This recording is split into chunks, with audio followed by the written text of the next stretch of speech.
Assalamualaikum warahmatullahi wabarakatuh. Perkenalkan, nama saya Abriani Larasati, NIM 1902610 dari kelas 4A PGSD.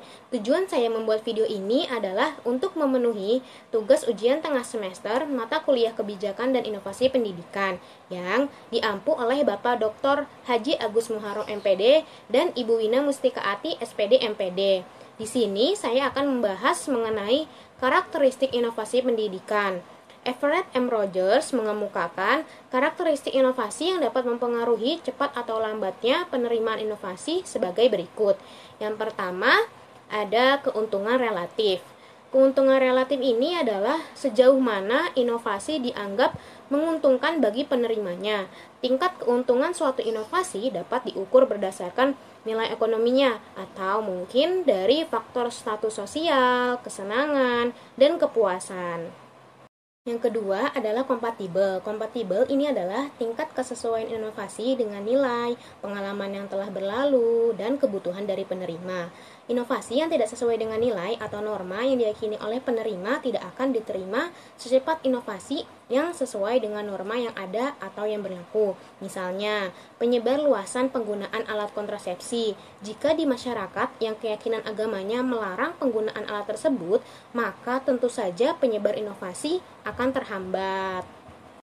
Yang ketiga adalah kompleksitas. Kompleksitas ini adalah tingkat kesulitan untuk memahami dan menggunakan inovasi bagi penerima. Suatu inovasi yang mudah dimengerti dan mudah digunakan oleh penerima akan cepat tersebar, sedangkan inovasi yang sulit dimengerti atau sulit digunakan oleh penerima akan lambat proses penyebarannya. Misalnya, masyarakat pedesaan yang tidak mengetahui tentang teori penyebaran bibit penyakit melalui kuman diberitahu oleh penyuluh kesehatan agar membiasakan memasak air yang akan diminum. Karena air yang tidak dimasak terlebih dahulu apabila diminum dapat menyebabkan sakit perut. Tentu saja hal tersebut sulit diterima oleh masyarakat pedesaan. Yang keempat adalah trialabilitas. Trialabilitas ini adalah dapat dicoba atau tidaknya suatu inovasi oleh penerima. Suatu inovasi yang dicoba akan cepat diterima oleh masyarakat daripada inovasi yang tidak dapat dicoba terlebih dahulu. Misalnya, penyebar luasan penggunaan bibit unggul padi akan cepat diterima oleh masyarakat jika masyarakat dapat mencoba menanam dan kemudian dapat melihat hasilnya secara langsung. Yang kelima adalah dapat diamati. Dapat diamati adalah mudah tidaknya diamati suatu hasil inovasi. Suatu inovasi yang hasilnya mudah diamati akan makin cepat diterima oleh masyarakat. Dan sebaliknya, jika inovasi yang sulit diamati, hasilnya akan lama diterima oleh masyarakat. Adapun beberapa kemampuan bidang yang dapat diamati, diantaranya yaitu ada manajemen pendidikan, metodologi pengajaran, media pembelajaran, sumber belajar, pelatihan guru, dan implementasi kurikulum.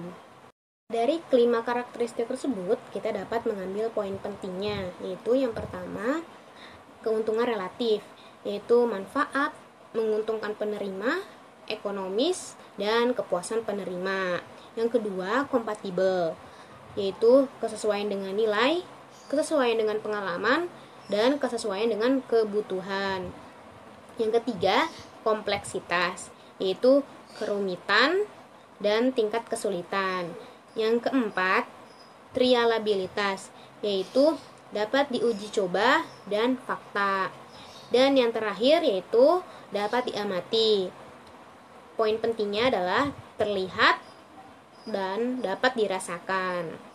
Kesimpulan dari materi yang saya bahas adalah cepat lambatnya penerimaan inovasi oleh masyarakat luas dipengaruhi oleh karakteristik inovasi itu sendiri. Rogers mengemukakan 5 macam karakteristik inovasi, yaitu yang pertama keuntungan relatif, yang kedua kompatibel, yang ketiga kompleksitas, dan yang keempat trialabilitas, dan yang terakhir dapat diamati.